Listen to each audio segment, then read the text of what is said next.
everyone. Good afternoon. This is Gretchen Rowe, and it is my very delightful pleasure to welcome two of my favorite colleagues, Amanda Capps and Sue Wachter, to talk today about preventing learning loss. What does your summer look like?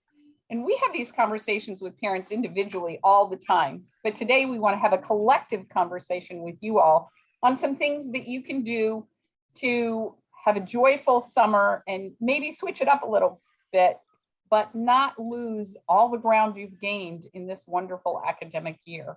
And so I'm going to open the floor. I'm going to ask Amanda to introduce herself, and then I'll have Sue introduce herself. By way of introduction, I am Gretchen Rowe. I am the homeschooling mom of 6, 5 of whom are flown and gone.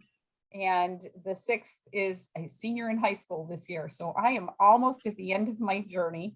And we each bring a different talent and a different path to this one with you today. So Amanda?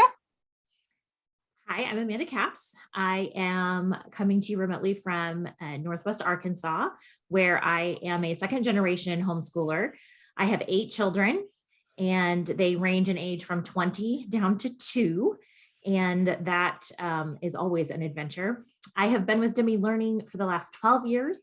I am in their customer service department. And so if you have called, live chatted, or emailed us, chances are we may have interacted at some point.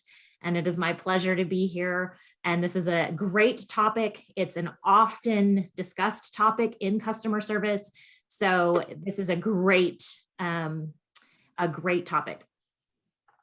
Hi, my name is Sue Wachter. I live in Washington State, and I did not homeschool, but I learned in the last 30 years from the best of the best, the parents in the trenches. Those are my trainers, and I love the work.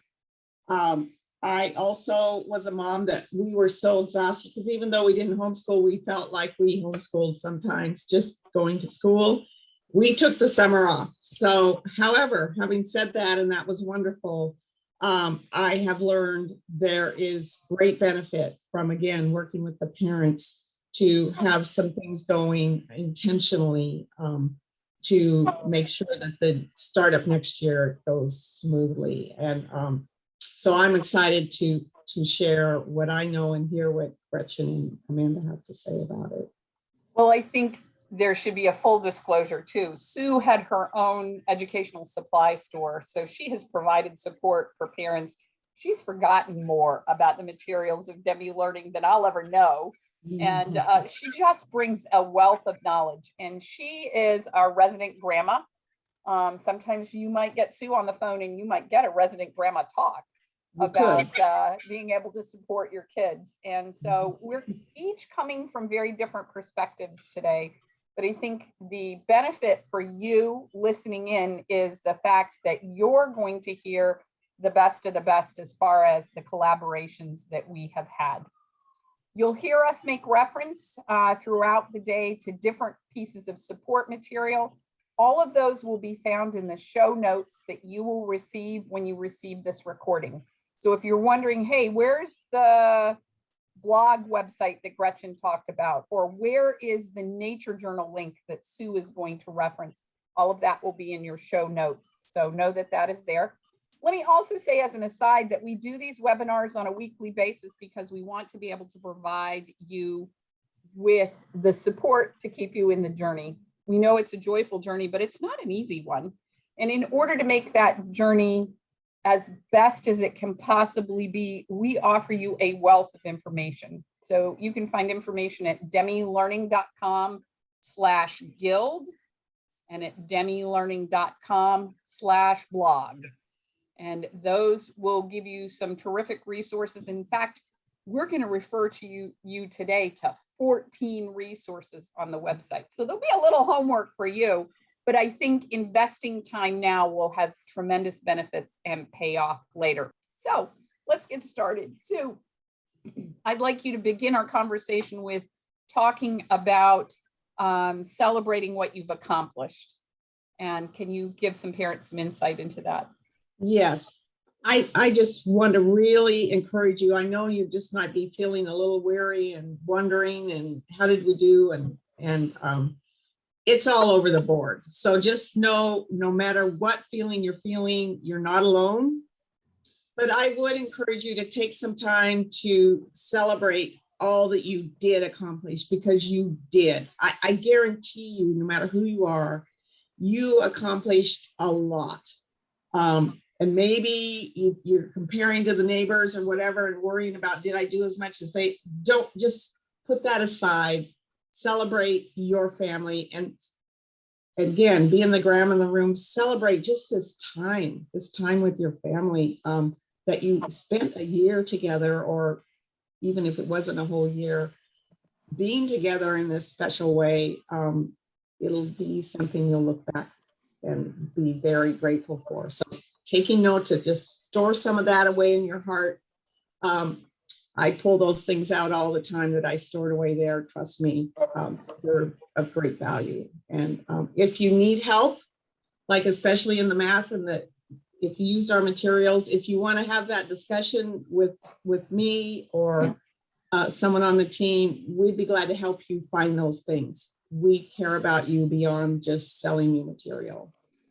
And I think it's always important to recognize that when you're in the busyness of the daily grind, it's sometimes hard to remember what the joyful pieces are. So I encourage parents to take a cheap $2 notebook, something that looks like this, and use it to record the good stuff.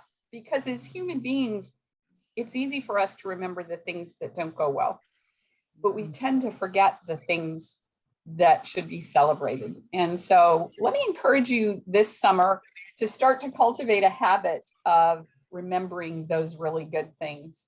And I want to switch over to Amanda now, because she's the one with little people at home. And so Amanda, as you're coming up, I know that you homeschool year round, so that's a whole different kettle of fish, so to speak.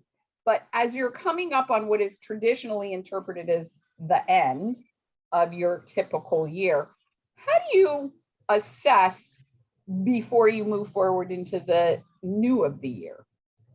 Absolutely.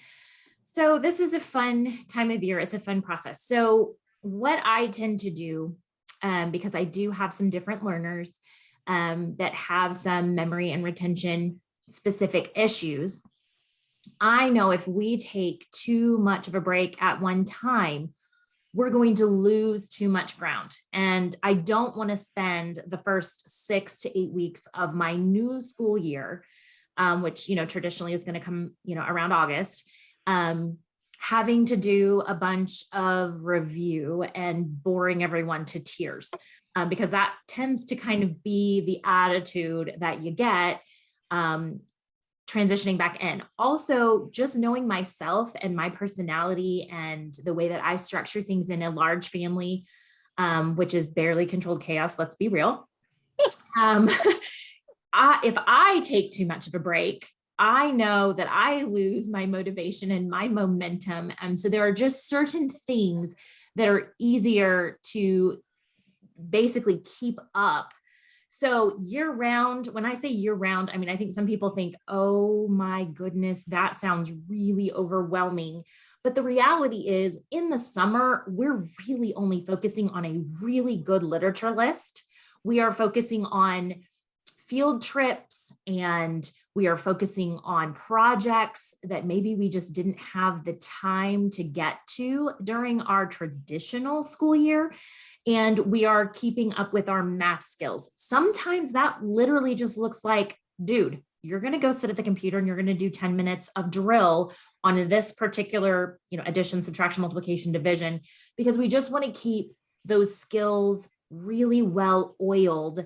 And I don't want to have any sort of regression where, things are getting rusty. So I just look at it as, oil on the wheels of our educational journey that keep us moving forward, that kind of that little engine that could, I think I can, that keeps us going. I think that's a very true statement. And I think if we look at our summer as the opportunity to do some things differently, but not just to set everything aside, I'll give you an example. several summers in a row, our math skills were focused on fractions. And the way that I focused our math skills on fractions was teaching my kids to cook and to can. And so, you know, I would say to somebody, hey, we're making strawberry jelly today. We need 4 quarts of strawberries chopped up. How many cups is that? And those kinds of things. Just simple, practical, applicative skills that can keep a student engaged in that process. So it doesn't have to look like formal academics to be a successful academic experience. Sue, I wonder if you could talk a little bit about the difference between assessing drill and assessing where a skill might be lacking. I do want to spend a little bit of time talking about this is the golden opportunity for parents to be able to go through and assess where a student it might be lacking a skill set.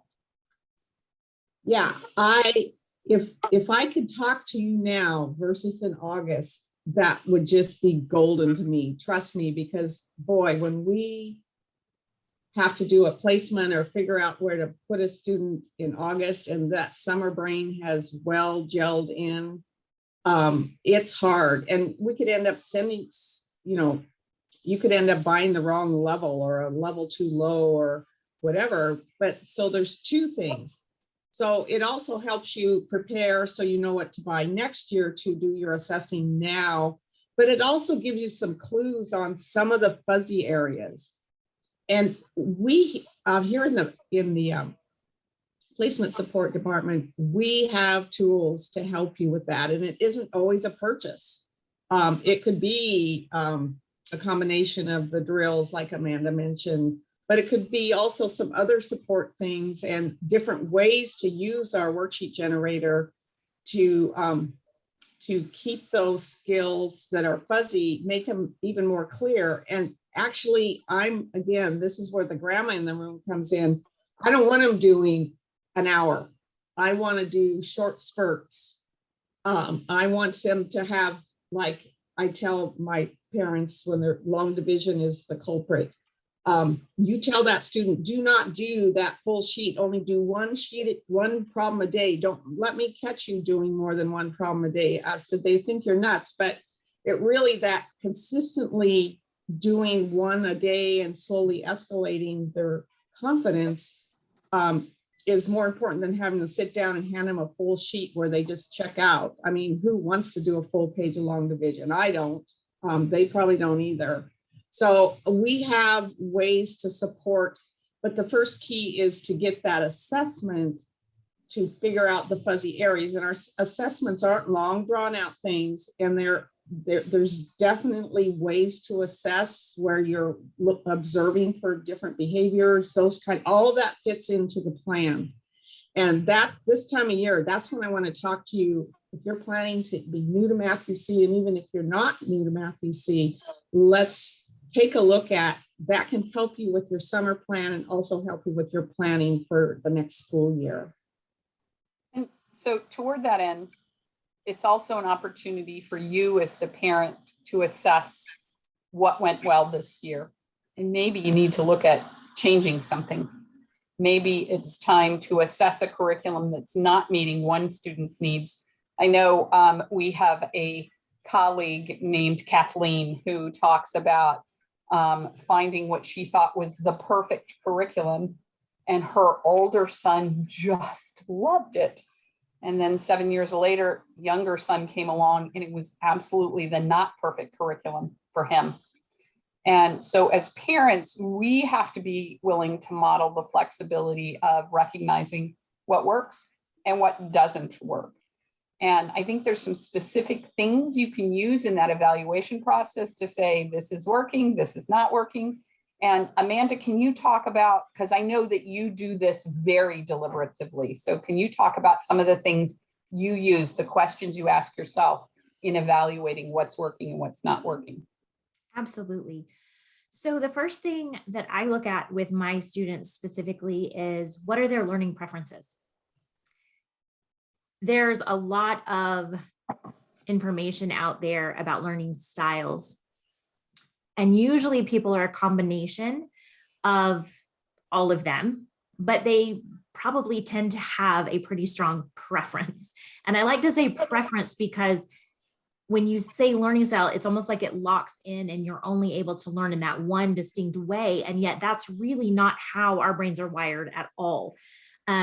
So for my one daughter, the more things that I can do to enhance or provide experiences that are visual or auditory, she's going to really do well. She's going to retain it well, and she's going to process it well.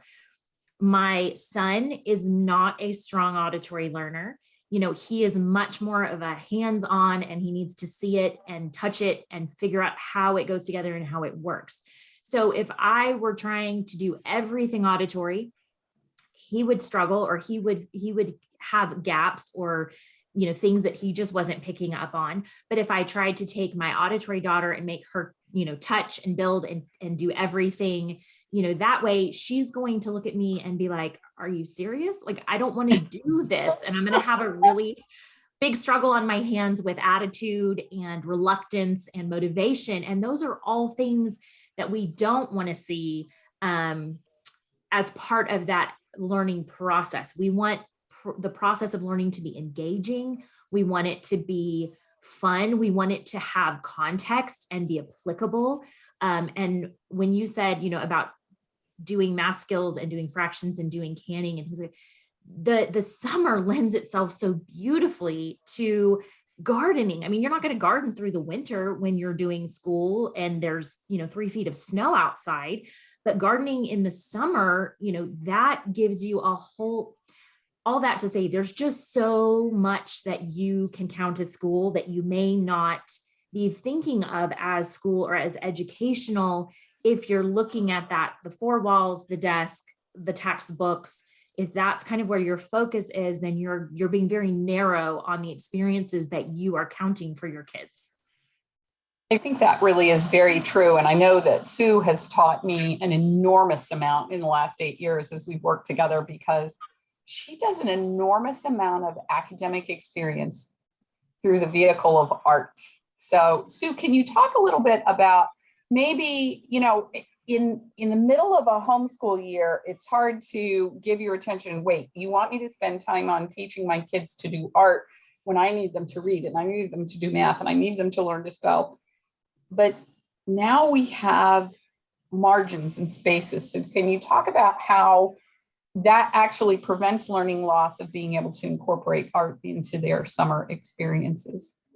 Yes, well, actually, I could talk the whole rest of the time about art, so I'll try to dial it down a little bit. That's true. That's true. I'll reel you in. I do teach art, and I have taught homeschool groups art in the past as well. It is there's just a lot. It affects everything you do. Art can be connected, and it's not just for your artsy student.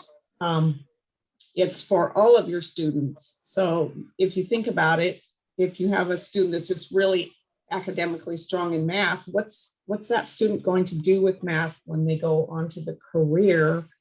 They're going to create things with it. They're not going to do math worksheets. And so that student is also not to be overlooked. But where do you want me to start, Gretchen? Because I would love for you to talk about some of the things that you've done as far as summer art experiences with kids, like taking a camera out and taking pictures and those kinds of things. Yes. So I love the camera for art. Even if you're just sitting there bored out of your mind waiting for something, you grab that camera and you don't let them just take your classic pictures, but try to find the unusual, like go find an unusual picture that develops their curiosity and looking beyond just that there's a building there. Looking beyond the obvious, it to me is so important. And when I've done that with my grandchildren, they've ended up with some beautiful photographs that, I've made photograph collages out of them that you would never guess a child did. And then you also then can after you get the pictures done, talk a little bit about, let's balance this out. If the horizon line is, you got to have the horizon line needs to be horizontal. So how do we crop? How do we just having them use just the editing tools on your camera alone are incredible for really helping them learn to see a good composition. And there's no like right or wrong. I mean, I don't correct it or anything. So, okay, so we need the horizon line to be horizontal. And again, you're using math terms, right? Verticals need to be vertical. Do we want to crop out this extra little piece here? What do we see that we didn't notice before by looking at the picture? Just that alone can make a big difference. Have little sketchbooks handy and model it to them. You don't even have to be a great artist or a sketcher yourself. Model, go, oh, we're sitting here in the restaurant. Let's all just pick something and put it in. You end up with these wonderful, again, the history of, and save those. Those are, if you're out doing something, if you just take 5 minutes and get a few sketches, there's your notes for the project. Or again, I always, when you're out looking at something, you're out and about and you guys are looking at this amazing scene or whatever, don't have everybody's faces towards it. Have somebody or a stranger take a picture of everybody looking at the thing you're looking at. It's such a more powerful picture, but just even showing them different ways to approach the photography or the sketching. My number one thing is the Nature Journal. And I encourage you to go to the John Muir Laws site. He is he's a scientist and he's big in the Nature Journal world. And he has literally gives away the farm. All his curriculum, he has full curriculums if you wanted to go that direction, that you can download for free or with a donation. And then he also has, if you go, I think it's called the Nature Journal Club or something, and you can go there and there's these little 10-minute videos that you could just start watching one video and then going out and doing what he suggests on the video. He's got math, he's really big on curiosity and wondering and making up stuff, and math is huge in there. All the subjects you could think of are connected with how he teaches nature journaling. So like I said, I usually take an adult group out, and we do have some homeschoolers that come to that, the children, and it's just an opportunity for them, and they're just like one of the adults. We don't even think of them as the kids. They're like 8 and 10, but they're right in there with us and having those curious conversations. And I wonder and learning from each other, and I think, and opinions, and it's just a wonderful way to practice all your subjects, to be honest. But I would encourage you to either go alone as your family or just find another family that wants to do that, meet once a week. And we meet at the same place every week, so that we see how nature evolves in the same place over the summer. It's absolutely fascinating. So anyway. So I have to tell you that Sue taught us this a couple of summers ago. The first summer we started doing roundtable discussions, and I glommed onto that and took that to my grandkids. And my granddaughter took her phone. She's too young for her own phone. So she has an old Pixel that belonged to her mom, but she can take pictures with it. And the last time I visited her, she said, I want to show you my art journal. I was like, oh, Sue is going to love this. So her art journal is all these pictures of tiny things. And what she did was she would go take a picture, and 9 out of 10 of her pictures, she's laying on her belly on the ground with the camera, taking a picture. And then what she's done is she's taken that picture and then she's tried to reproduce it in her own drawing. As a parent, I know that you're thinking, so why does that make a difference? Well, it's teaching them perspective. It's teaching them the ability to look for detail. It's teaching them to attend to a subject. And so many of you communicate with us so often that you have a child who has attention deficit. So does this child. But she gets into this and she's focused for an hour and a half at a time. And her mother laughingly said to me a couple of weeks ago, yep, she said, created a bit of a monster, but it has been amazing. And so she said, what they purpose to do throughout the summer is everybody has to go outside for at least 15 minutes a day with their old phones in their hands. And then they have to take pictures of something interesting. And then that comes back and is part of their dinner table discussion. And I think that's a really easy but fun way to teach your kids to observe the environment around you. So Emily's asked a really good question. Can you recommend any good books to get kids doing art? Oh, it's my favorite one of all because it's so quality. There's an Usborne book. Oh, I wish I had it at the top of my, I don't think I have it in here. It's an Usborne book. It's like 365 art lessons or something like that. And the reason I love it is because some art books aren't real art. Let's just be honest. I mean, it's okay to do things that aren't real art, but the Usborne books are real art and they use real art materials. And they are excellent. I've actually even taken some of those lessons and repurposed them for adults, and they just fly with them.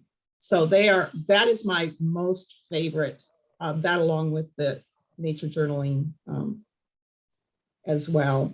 And it's not just one media either, it's multimedia.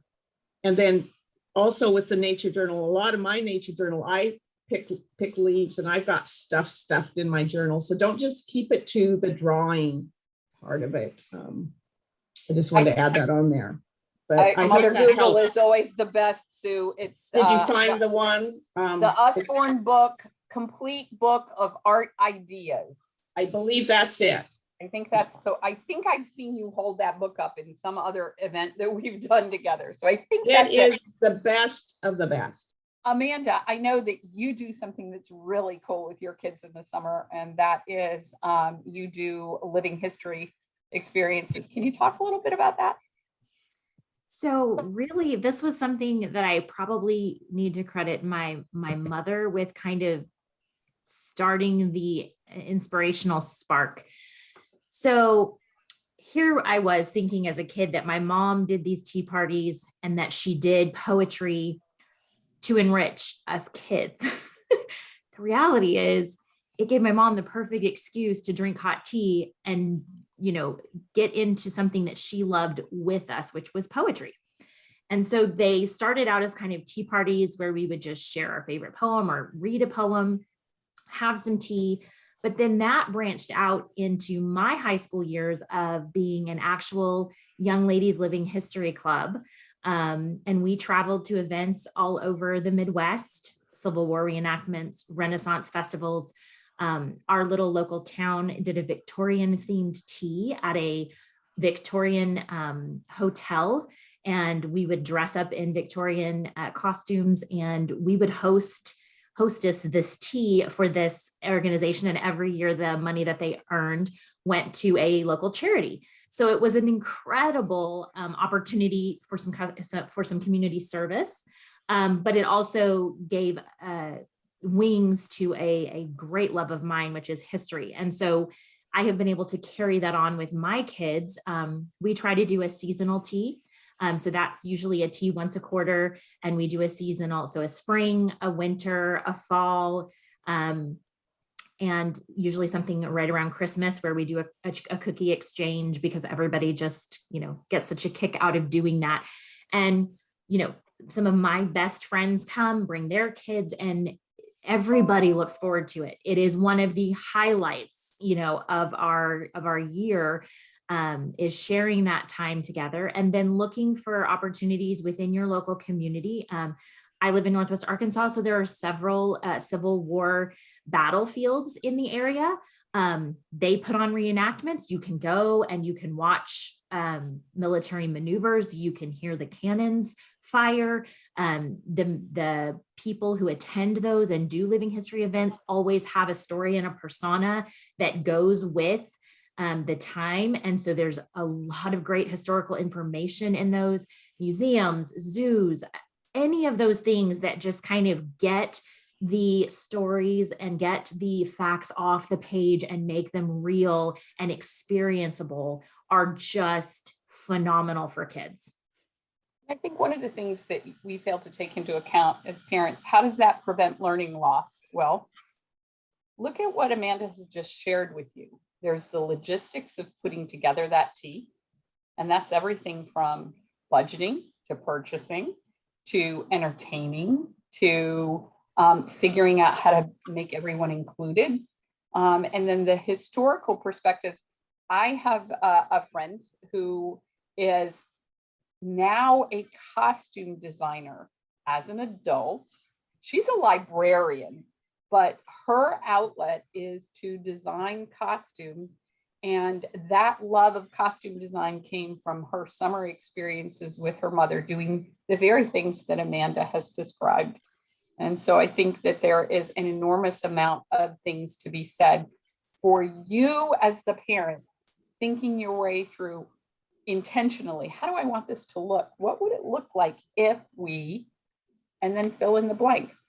I'll give you another suggestion. I got this one a couple of weeks ago at a homeschool conference from a mom, and she said, my kids look forward.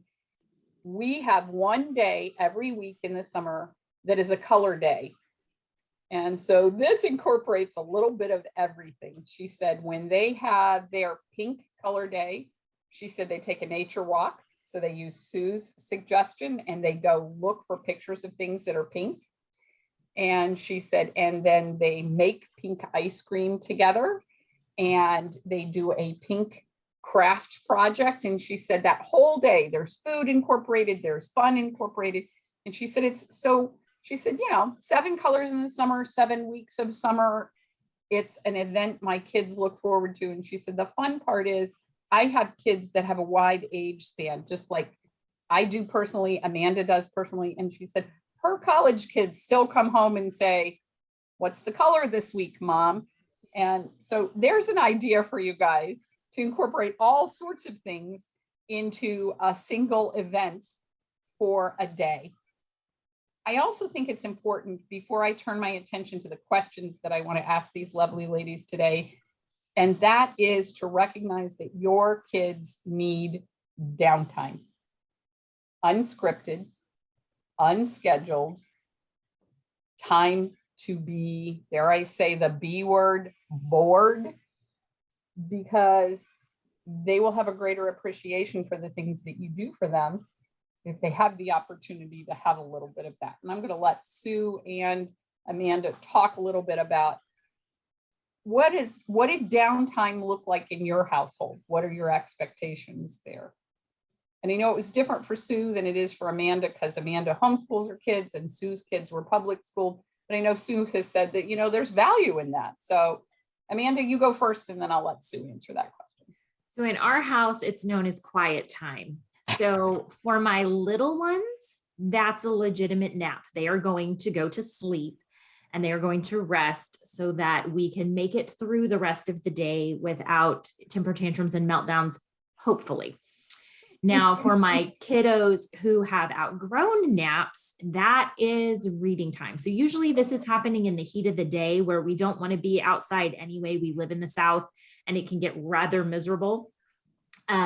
So that is, grab whatever book you're assigned or that you're interested in right now. And, at least 45 minutes, we're just going to be on our bed or be in your room quietly. And literally, unless someone is, bleeding or broken, we don't, disrupt the quiet time. It gives me a little bit of downtime and recharge time because let's be real, the logistics of running a household and all of the duties that fall on moms, it can get very overwhelming sometimes. And sometimes just a little bit of downtime and giving yourself permission. And let me say this, give yourself permission to have the downtime too. Don't sit there and try to, plan a meal or wash the dishes or sweep the floor. Literally let yourself pick up a book that you are enriching yourself with. Pick back up a project that maybe, has fallen by the wayside that brings you joy or brings something, to you that enriches you, because moms can't pour from an empty cup and you need to fill your cup up and be intentional about that.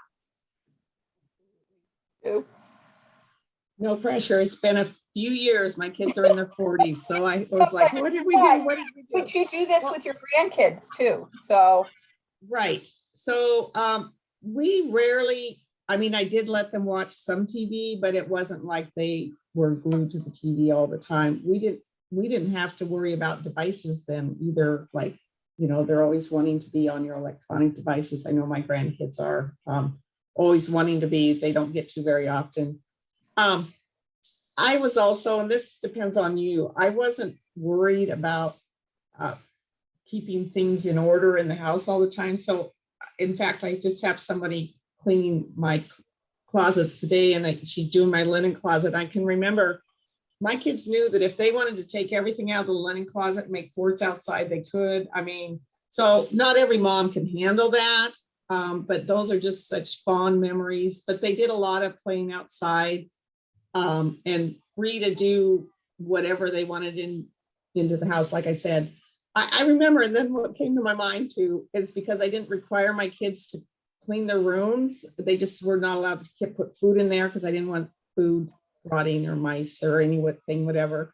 But I remember when my son would say, "Oh, I think I'm ready to clean my room, Mom," and we would clean it together, and it was always so much fun. Like we'd sort things and talk about, we'd find stuff we hadn't seen, and it just, so I'm just a little bit off the charts on what downtime was. But I think mostly fortunately the kids played outside a lot. We were always the ones that had extra kids at the house, and they were pretty much could run amok. No one got hurt. I think everything was fine.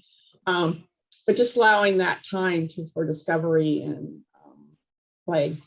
okay, so before we step off of what Sue is saying, I want her to tell you why we call her the glitter grandma. Oh yeah, and now I know that some people, you say the word glitter and they panic, like, what, glitter? They're welcome to glitter anytime they want. Glitter and glue. You could probably find a piece of glitter in any part of my house. But I also have a studio too, so the grandkids can go out there and make whatever mess they want. Sometimes I'll just say, grab a basket and go through my drawers and figure out what you want to do. I love that discovery. I even keep big cardboard box. I have trouble. I pull down cardboard boxes, but I keep a stash of them in case they want to build something.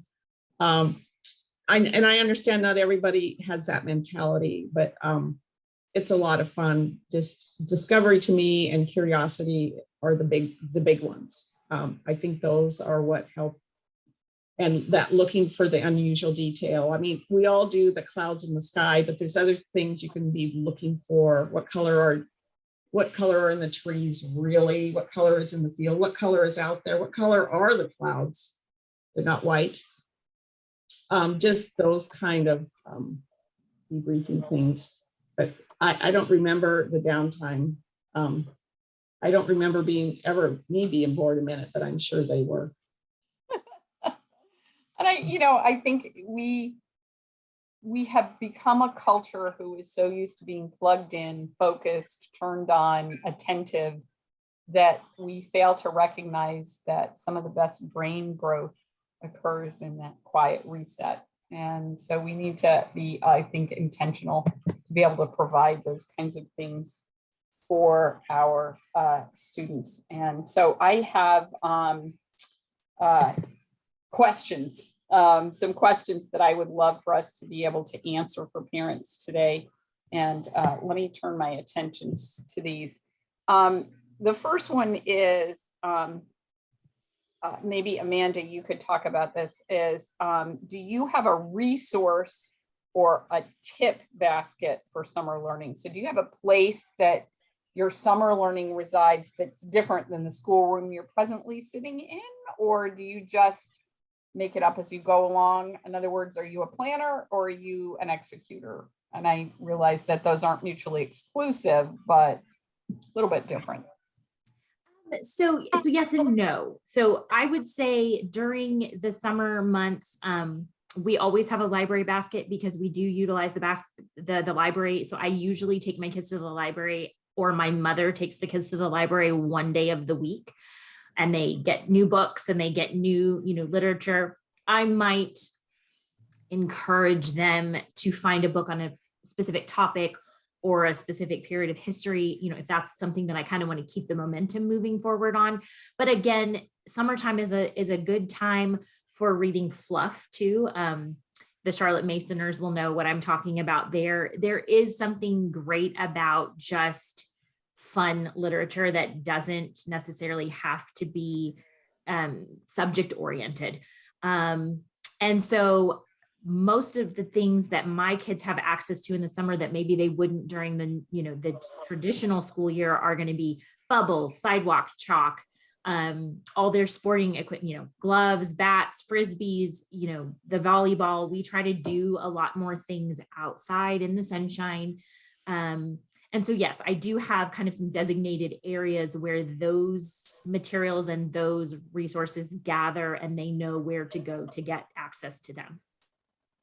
One of the things that I think is important is, and Amanda said this earlier, children have different learning preferences, but read alouds are summertime is a terrific time to engage your whole family in read alouds. And we have a beloved colleague named Lisa Chimento, and she said that she always did read alouds throughout the school year. And she said, even as her older children graduated and went off to college, when it was read aloud time, she said they would gravitate back into the room so that they could hear the read alouds as well. I want to encourage you all to look for a read aloud that's funny, engaging, entertaining. One of my most favorites when you have little bitty people like Amanda has is Amelia Bedelia, because that helps people at all sorts of levels find funny. And if you have never been exposed to Junie B. Jones, let me encourage you to take this summer and go find out who Junie B. Jones is and how outrageous she truly is. It might make you appreciate your own first graders more. So how about, Sue, can you talk a little bit about ways that you have encouraged kids as far as sparking their natural curiosity? That was a question a couple of parents asked, and I'm thinking about the curiosity that you generated with your grandkids when you went to the beach last summer, because I got to see it vicariously through the postings that Sue put on Facebook, but I'd love for her to talk a little bit about that. Well, when I go to the beach, I'm not the adult just standing around. I'm like, let's go see what's on the beach. So, and look really close. And so we, when we were out last time, there was like hundreds of great big jellyfish. So we picked some up. They, of course, they're dead by the time they're on the beach, but we picked them up and we took them back to the campsite and we washed them off and looked at them. And then the kids were started to ask questions. So we looked online to answer questions. So it really led to a lot of things, but every time we went to the beach, it was like, okay, let's see what we can find. Let's see what we can find that we didn't see last time. You have to decide what you're allowed for them to pick up. I allow anything to be picked up pretty much, but you set your own rules on that. I'll stay out of that. Just even picking up feathers and looking at, what do you think do you think it's a tail feather? Is it a wing feather? Just asking the questions beyond, again, the obvious, and collecting, depending on your laws in your state, what you're allowed to collect. Collecting treasures from the beach. I have a table that has all my beach treasures on them. It's just a lot of fun. And then just watching for moments. And so for the finale of this wonderful, and then just even we found a snake and everybody gathered around, it was dead. So we got to really look at it. We didn't have to worry about it slithering off. And so they got the hang of it, that we were going to, when you were with me at least, we're going to be looking for not the obvious. So here was the final one. We came off the trail. We're taking our last trip to the beach while the parents are getting the stuff all loaded in the cars and just get kind of us out of the way, I think. And we walked out, in this eagle was right in front of us, like 10 feet away from us. was chasing a seagull. I mean, thank goodness didn't catch it, but we just stopped, and everybody, here's these kids and everybody, because we had been in this mindset, we just in awe. We were like, oh, and we all just went silent and looked at it. It was incredible. I'll never forget that image in my head, but just setting that, yeah, there's the beach, there's the water, looking for, there's so much going on at the beach. There's so much seaweeds, all kinds of things. You can gather seaweed and do seaweed presses. Email me if you want to know how to do that. It's just, there's so much at the beach. That's why I love the beach. And I do take a lot of photographs at the beach as well, to again, take back to draw later. Just the observation and the curiosity and the wonder, that's just the best. Amanda. Can I add something to that? Because that whole, all of what Sue is describing is fantastic. But then I want to take it a step farther. And so sometimes daddy's working, right? And so he isn't with us on our adventures, or we're going to see grandparents, or we're interacting with aunts and uncles. This is an incredible time to help kids develop good descriptive vocabulary, and even jotting a few sentences down that are descriptive. You know, for little kids that aren't writing yet, you can talk about words that describe what they saw, so that they can articulate details, so that someone who wasn't there can have the same experience through what they're being told. And talking about language and descriptive words and things like that. Older kids, you can ask them to, brainstorm and come up with and say, okay, if I wasn't there, if I didn't get to see it with my eyes, what could you say? What language could you use? What could you put down on paper that could let somebody who didn't get to experience it through your eyes? That is an incredible skill, and so valuable. And it literally doesn't even have to take 10 minutes. I mean, it can literally be short and sweet. And let me tell you, as a mom, if you write those things down, if your little ones dictate them to you, those are so dear to go back and review and look at later. I mean, it's like a little verbal written time capsule that you can revisit and enjoy again and again and again. If you've joined us thus far in this adventure, you've noticed that there's very little that we've said that has involved paper and pencil and a desk.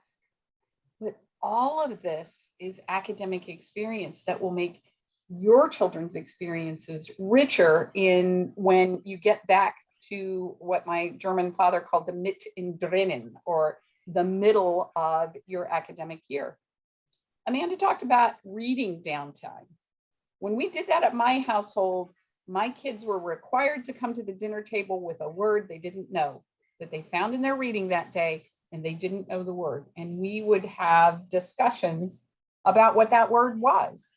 And one summer, we the words, after discussion, they got written down on a piece of paper. We had a mason jar in the middle of the table, and those words got thrown into the mason jar. And at the end of the summer, we had a vocabulary review. Hey, here's this word. What did that? And then we took it a step further. What book did that come from? Did you like that book? Is there another book like that? Those kinds of things. All of these things are opportunities for you to keep your kids engaged, but it doesn't feel so academic in that process. Several of you expressed a word called stress in a variety of different ways in what you posted in our conversations when you registered for this event. And what we would encourage you to do is to take stress out of the equation this summer. The most important thing you can do is take stress out of your own life, because stuff rolls downhill. If you're stressed, your kids are going to feel it. So what are the things that you're going to plan to have a fun summer for you? Don't spend all of your time planning for your children. What are some things that you can do? And Sue, I know that you have some cool plans as far as art and new experiences this summer. So maybe you could share some of those plans. And Amanda, I know you've been thinking about some cool plans that you have. So in the last 10 minutes or so, let's help moms put themselves in the frame of what's something cool you want to do this summer. I got a couple of ideas I'll add to it. Right. The nature journal is good, and you don't have to bring the kids to that. That could be, and we just would spend an hour and a half and we just had a group. And if you'd like ideas on how to, you don't, some of them weren't people they were strangers. So I just kind of put the word out that I want to do this nature journal thing, and I set parameters. And that was just an hour and a half a week that I just knew I didn't have any responsibility, but to try to remember to watch the video we were all supposed to watch, which I didn't always. And then I depended on someone else to teach me what was on the video, and that was okay. But I just had to show up. And because I teach classes, I didn't want to teach another class. I just wanted a class that I wanted to go to, that I just showed up, and it was awesome. I just actually took a 5-day, I mean, you probably can't do a 5-day. I took a 5-day class just 2 weeks ago where I had no responsibilities for 5 days. Oh my goodness. I just encourage you, if you can get any time away with no responsibility, none. It was the most revitalizing 5 days I have spent, and the best I've felt in years. So I need to make sure I do that now. Every 6 months or so, I need to get away somehow or another where I have no responsibilities. And I remember it's been a long time since I've had small children in the home, and that's hard to do. But if you could try to figure out a way you could get away and have no responsibility, or just a little bit, it's really amazing. But art is always a good one because it takes you literally. During COVID, people would come to my Monday night Zoom class, and they said, I don't know how we would survive COVID without this time. There's something about art where you just can block out the world and for a few minutes just be in the moment. It is an incredible way to do that. So, Amanda? For me, the ways that I recharge are attending homeschool conferences for Demi Learning. I love connecting with other parents and encouraging other parents and coming alongside them in their journey. I try to at least once every couple of weeks have coffee with a friend, grab dinner with a friend where it's just me and another woman, and we're checking on each other and, discussing our challenges and our triumphs. You need to do both. Don't just turn it into event session. You need to bring okay, these are some things that I'm doing well. These are the things that I'm doing right. And it's okay to reflect on both of those things, the positive and the negative, and kind of, say, okay, hey, am I having a good balance here? Because if I'm negative heavy, then I need to adjust something. If it's all positives and no negatives, I mean, that's pretty great, but there's probably something I'm ignoring or something that I need to look at or work on. And that's okay. Trying to do, at least a date night here and there with my husband. We try to get away for a short weekend when we can. The beauty of my situation is I have older kids, middles, and littles. And so my olders can absolutely help and do. And that is a great blessing, to their dad and I, because it does afford us, maybe a night or two away. This past spring, my second oldest just turned 16, and what she wanted to do for her birthday more than anything was go on a girl trip, and she wanted to go to the beach. And so for the very first time, I left all of the 6 younger kids with my husband and I went to the beach for 5 days with my 2 older girls, and we had a blast. I cannot remember the last time I was able to just sit on a beach and soak in the rays and not worry about anyone drowning or eating sand, and just enjoy the experience and the atmosphere and eat good food and not have to cut anyone else's dinner up. I mean, those things that rejuvenate and recharge, you're worth it. It is valuable time. My husband was happier when I came home because I was happier. I was much more appreciated when I walked in the door after he had 5 days of 6 children all by himself. So it's a win-win for everybody, really. Absolutely. I think it's also, I am looking forward this summer. I had the experience to spend a little bit of time with my middle son, and he is a backpacking guide in the Pisgah Wilderness. And it was amazing. We really did have a terrific time together. And we had such a terrific time that I have planned 2 more trips with him this summer, and it's going to be really a great academic experience. And academic in I'm still a lifelong learner. I might not have kids I'm educating at home, but there's still that ability to learn as we go. And I'm really looking forward to that. Before we close, I have 2 apps that I want to share with you because Sue's right. I didn't have to educate in the digital world, and thank God I didn't, because I'm attention deficit and this would have been a huge distraction. But I found 2 apps that give you the opportunity to learn alongside your children. And but my children shared these apps with me. One is called Merlin, MERLIN, Bird ID. And this is from the Cornell Ornithological Laboratory. And you and your children can learn to identify birds by song, by sight. It's a terrific way and a free way to engage your kids in the great outdoors. And the other one that I absolutely love and was shared with me last summer, actually on a business trip, is called Seek, SEEK. And Seek is designed by National Geographic. And it's a free app, and it allows you to identify everything from animals to plants. And that's a terrific way for you to take biology into the field. And we wish you the joy of this journey, everyone. Have a wonderful summer, and we look forward to your sharing time with us again soon. Take care, everyone. Bye-bye.